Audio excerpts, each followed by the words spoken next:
साल 1930। भारत आग की तरह जल रहा था। हर गली, हर चौपाल, हर खेत में आजादी की हवा उठ रही थी। पर डर भी उतना ही था। अंग्रेजों की क्रूरता के बीच कुछ ऐसे लोग थे जो नाम के बिना, पहचान के बिना, बस देश के लिए जीते थे।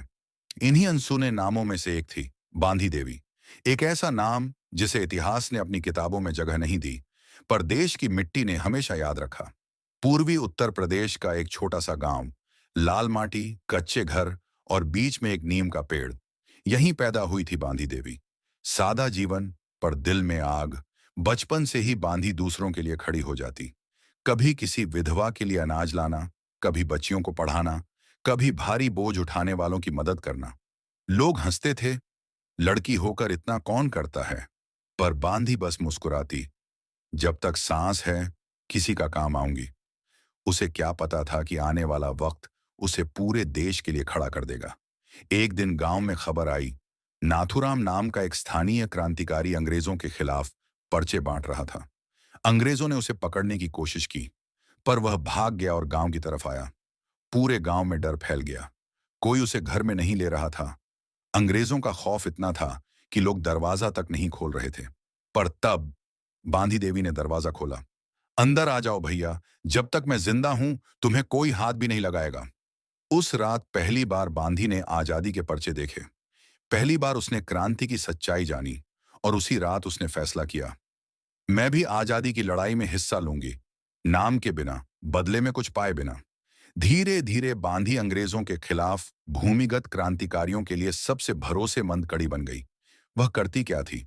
गांव गांव संदेश पहुंचाना, पुलिस से भागे क्रांतिकारियों को ठिकाना देना, कपड़ों में पर्चे छुपाकर ले जाना, कभी भूसा ढोने वाले बैलगाड़ी में हथियार छुपाना, कभी अंग्रेजों को झूठा रास्ता दिखाना।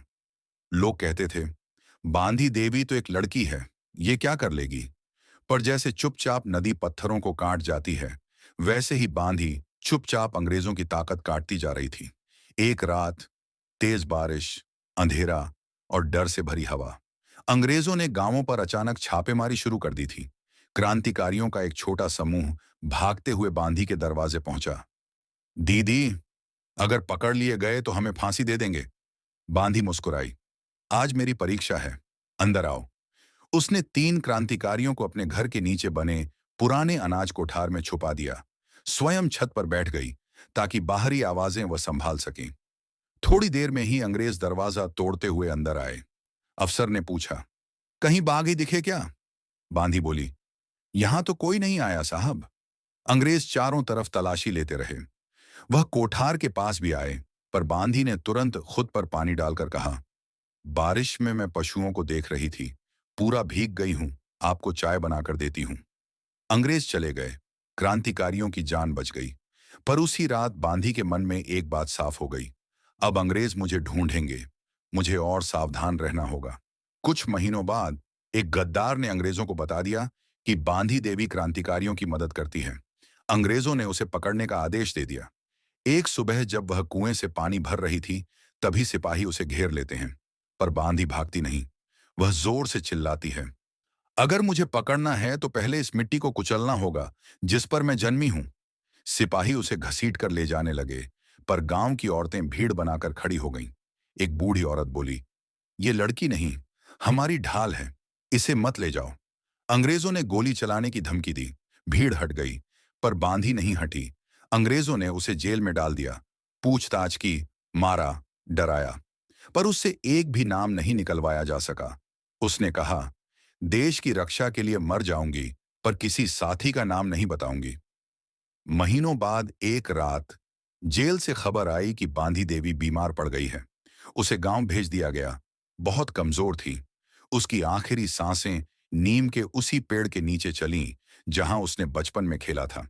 मरते वक्त बस इतना कहा, मेरे नाम की जरूरत नहीं, आजादी मिले बस यही काफी है। उसके जाते ही गांव की औरतों ने उसकी चिता की राख से अपने माथे पर तिलक लगाया, जैसे किसी देवी का आशीर्वाद मांग रही हूं।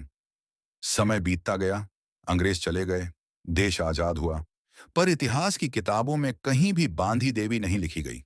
फिर भी हर साल गांव में नीम का पेड़ नए पत्ते निकालता है।